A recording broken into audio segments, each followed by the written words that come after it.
गांव में कोई नहीं है पढ़ाने। गांव में कोई नहीं आता है पढ़ाने।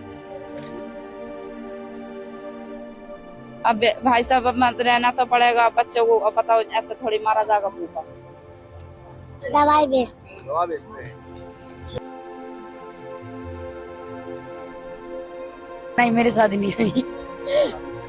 जब काम धंधा नहीं करेंगे तो कैसा बच्चा कैसा पलेगा। क्यों नहीं बोल रहे हैं मुझे? ऐसे राजनीति का नोनी जो होता तो रोड तक ऐसे क्यों होते।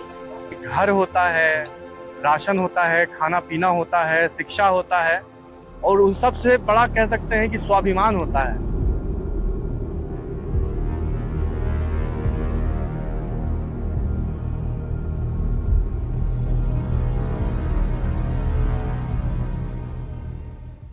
आप मेरे पीछे हाईवे देख पा रहे हैं। इस हाईवे के किनारे न जाने कई दिनों से जब हम यहाँ से गुजरा करते थे तो इस बाईपास के किनारे लगभग साल भर से 2 साल से कह सकते हैं कि कुछ प्रवासी मजदूर हमें दिखे। आपको बेशक पता होगा कि हमने अभी से पहले भी कई ऐसी वीडियोस लेकर के हम लोग आए हैं जिसमें हमने श्रमिकों के लिए और मजदूरों के लिए बहुत बार आवाज उठाई है, बहुत बार बात उठाई है, लेकिन उसका कोई खास कह सकते हैं कि इंतजाम और व्यवस्थाएं नहीं देखी जाती है। लेकिन हमारा काम है कि हम इनकी आवाज आप तक जरूर पहुंचाते रहेंगे, चाहे वो आवाज भले देर से पहुंचे, लेकिन वो आवाज हम लोग पहुंचाने की पूरी कोशिश करेंगे। नेशनल हाईवे है ये हमारे पीछे, फतुहा बख्तियारपुर को ये रास्ता कनेक्ट करता है और आरा से ये रास्ता सीधा आ रहा है। इस बीच हमारे साथ अगर आप देख पा रहे होंगे मेरे पीछे, तो यहाँ कई सारे ऐसे तबके के लोग आपको दिखेंगे जिन तक आज भी कोई सहायता या कह सकते हैं कि कोई योजना आज तक नहीं पहुंची, जिस कारण आज ये लोग उत्तर प्रदेश से बिहार आकर के अपने रोजगार को बढ़ावा देने के लिए अपने बच्चों के साथ यहाँ आकर के रह रहे हैं। इस बीच ये लोग रोजगार तो जरूर कर रहे हैं, लेकिन कहीं ना कहीं कह सकते हैं कि इनके जो बच्चे, छोटे छोटे बच्चे हैं, उनकी भविष्य करियर कह सकते हैं वो कहीं ना कहीं छूटते जा रही है। तो इनसे ही बात करेंगे और समझेंगे कि ये लोग कहाँ से हैं और यहाँ आकर के ये लोग क्या करते हैं। क्या नाम है तुम्हारा? बोलो बोलो। बंसिका। वंशिका। पढ़ाई करती हो? नहीं। क्यों? पढ़ाई क्यों नहीं करती? गाँव में कोई नहीं है पढ़ाने। बोलो। गांव में कोई नहीं है पढ़ाने। गाँव में कोई नहीं आता है पढ़ाने। खेलते हैं। खेलते हैं। पापा क्या करते हैं आपके? दवाई बेचते हैं। दवा बेचते हैं। चलिए ठीक है। तुम्हारा क्या नाम है? अबे। हाँ? अबे। पढ़ाई करते हो? नहीं नहीं करते पढ़ाई। अबे। हाँ? अबे नाम है। नाम है तुम्हारा? मेरा नाम राधिका। पढ़ाई किया है आपने? नहीं, मैंने नहीं किया। आप क्या करते हैं यहाँ पे? यहाँ पे दवाइयाँ बेचते हैं, दवाइयाँ किस चीज की दवाइयाँ? हर चीज की। हर चीज की दवा। आयुर्वेदिक दवा होता है, क्या क्या रहता है? हाँ, आयुर्वेदिक है, देसी दवाई, जड़ी बूटी पहाड़ी वाली। शादी हो गई आपकी? नहीं, मेरी शादी नहीं हुई। चलो अम्मा जी से बात करते हैं भाई। अम्मा जी से क्या नाम है आपका? बबीता। बैठ जाए यहाँ। बैठ जाओ। आपका क्या नाम है? बबीता। आप कहाँ से हैं? हम यूपी से हैं, मुरादाबाद। यूपी से बिहार आने का कब सोचा? अभी ये होया, अभी तो 2.5 महीने होया है। तो यहाँ आप अपने हस्बैंड के साथ आएंगे? हाँ जी।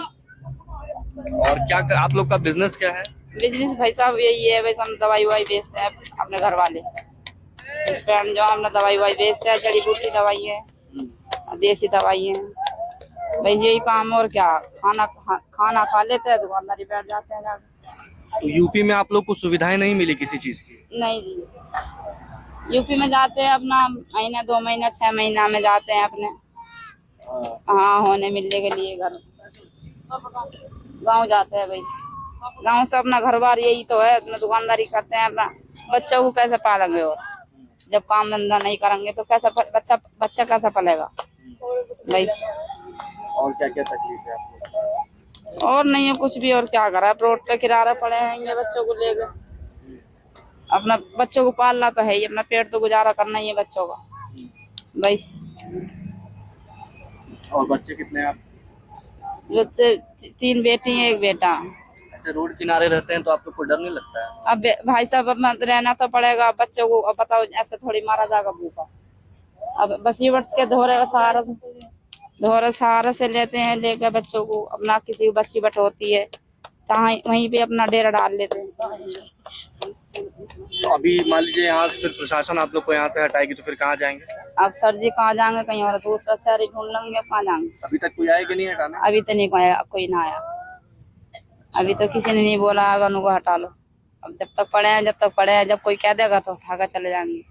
तो योगी सरकार हमेशा मतलब इतना एक्टिव रहती है, काम करती है, गरीबों के लिए काम करती है, तो आप लोग गए नहीं कभी अभी मतलब? नहीं सर जी, हमारा तो कोई आया नहीं है पूछने के लिए, ना कोई हमारी सुविधा हुई है किसी ने नहीं करी है। तो अभी क्या कमाई हो जाता है आप लोगों को? अरे भैया कोई क्या कमाई हो जाता, आ जाता बच्चों का उसमें खर्चा तो निकल जाता, 100-200 रुपया आ जाता पर डे? बस। कभी आता कभी नहीं आता, और बच्चों को तो गुजारा करना ही है। अब बच्चों को तो पालना ही है भाई। तो ये लोग स्कूल जाते हैं बच्चे सब? हाँ बच्चे जाते हैं। अभी गांव से निकाल रहा है, हम कोई नहीं है गांव में, इसकी वजह से बच्चों को कौन पढ़ाता वहाँ पर, लिखाता कौन, ना कोई ताऊ ना चाचा, सब साथ ही रहते हैं अपना परिवार। तो यूपी से यहाँ आकर के एडमिशन करवाए तो स्कूल वाले कुछ पूछे नहीं? अभी नहीं पूछा भाई। अभी जाते हैं तो कोई दिक्कत नहीं होता? नहीं अभी नहीं।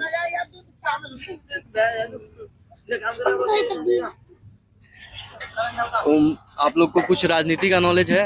अरे भाई साहब ऐसे राजनीति का नॉलेज होता तो रोड तक ऐसे क्यों होते? अभी नरेंद्र मोदी कौन है आपको पता है? नरेंद्र मोदी तो ना पता, यही पता है नरेंद्र मोदी वो है, क्या नाम है ये मना बड़े साहब है वे वैसे वो हैं। मोदी जी कौन है आपको नहीं पता? अब हम इतनी नॉलेज होती तो क्या की दिक्कत थी। देखिए नरेंद्र मोदी जी को ये नहीं जानती हैं, ठीक है नहीं जानती होंगी वो अलग बात है, लेकिन कहीं ना कहीं नरेंद्र मोदी जी बात करते हैं कि हम महिला को आरक्षण देने का बात करेंगे। महिला को आरक्षण देने की बात चल भी रही है अभी, और जो शायद अभी डीएमके और टीएमसी कांग्रेस इन सब द्वारा कह सकते हैं कि उन सब का वोट ना मिलने पे इस चीज को कैंसिल भी कर दिया गया। एक तरफ तो यहाँ महिलाएं सड़क पे जूझ रही हैं रोजगार और बच्चों की शिक्षा के लिए। क्या कहना चाहेंगे मोदी जी को आप, अगर कुछ कहना हो तो?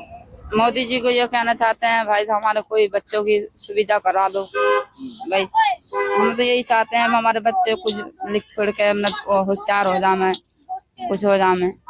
हम तो यही चाहते हैं लोग हमारा रोड का किनारा का छुट जाता रहना, बस यही पूछ रहे हैं। तू नहीं बोल रहे मुझे। आप कहाँ से है? आप कहाँ से हैं? हम मुस्तफा शामपुर से हैं। हम मुस्तफा शामपुर से हैं भैया। ये जिला बिजनौर, थाना स्वादा कला, समझ गए? आप भी यहाँ दवा बेचते हैं? हाँ तब दवाई बेचते हैं। हाँ भैया बेचते हैं। दवाई बेचते हैं हम।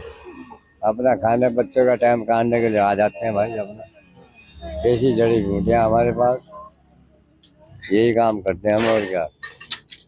देखिए जो मूल सुविधाएं होती हैं जैसे कि घर होता है, राशन होता है, खाना पीना होता है, शिक्षा होता है, और उन सब से बड़ा कह सकते हैं कि स्वाभिमान होता है। एक इंसान जिसके पास हाथ पैर है वो हाथ फैला करके भीख ना मांगने के बजाय रोजगार की तलाश में होता है, और रोजगार की तलाश में वो कहिए कि दर बदर भटक रहे होते हैं। उसी तरह से ये भी जो हमारे पीछे आप देख पा रहे हैं झुग्गी झोपड़ी आप देख रहे हैं, इसमें कई सारे ऐसे लोग आके रह रहे हैं जो अपने रोजगार के लिए दूसरे शहर से आकर के, यानी यूपी जैसे शहर से आकर के, जो कह सकते हैं कि हमारे भारत के नक्शे में सबसे बड़ा क्षेत्रफल यूपी का भी है, तो उस जगह से लोग यहाँ आकर के और यहाँ रोजगार की तलाश में दवाएं बेचते हैं। आयुर्वेदिक दवाएं होती हैं उनको ये लोग बेचते हैं, और उससे अपना रोजगार ये लोग यहाँ पे कर रहे हैं, जिससे इनकी जो बच्चे हैं इनकी शिक्षा, इनका जो रोज का भरण पोषण है वो, और भी जो इनकी जो मुख्य कह सकते हैं कि सुविधाएं का पालन करना चाहते हैं, उस तरह की चीज़ों का ये लोग करते हैं। बाकी अभी हम लोग बिहार में हैं, ये लोग यूपी से हैं। अगर आदित्य योगीनाथ जी अगर इस वीडियो को आप देख रहे हैं, भविष्य में हो सकता है कभी भी ये वीडियो आप तक पहुंचे, या हो सकता है तुरंत भी पहुंचे। आपसे सिर्फ और सिर्फ इतना गुजारिश है योगी जी कि आपने बहुत सारे अच्छे काम किए हैं यूपी की जनता के लिए। यूपी की जनता ही क्या कह सकते हैं, पूरे भारतवर्ष में आपके लोग फैन हैं, आपके काम के लोग फैन हैं। तो आपसे योगी जी सिर्फ और सिर्फ प्रार्थना है हमारी कि जो छोटे छोटे बच्चे हैं, अभी आपने शायद वीडियो में देखा होगा, तो ऐसा पूरे यूपी में बहुत सारे ऐसे जगह हैं जहाँ पे कई सारे ऐसे लोग जो कि शिक्षा और रोजगार से वंचित रह जाते हैं। तो इस चीज के लिए भी हालांकि कई सारी सुविधाएं हैं, लेकिन उन तक ये जानकारी नहीं पहुंच पाती है, और जानकारी न पहुंचने के कारण लोग तितर बितर हो जाते हैं। तो आपसे गुजारिश है कि एक कोई ऐसा आप सिस्टम निकालिए या कोई ऐसा कम्युनिकेशन गाइडलाइन निकालिए जिससे लोगों तक ये बात पहुंचे, उन लोगों तक ये बात पहुंचे जिनको इस कह सकते हैं कि स्कीम की जरूरत है। बाकी आप सभी का बहुत बहुत धन्यवाद। आप देख रहे थे थिंक बिहार, मेरा नाम है रत्नेश। आप सभी का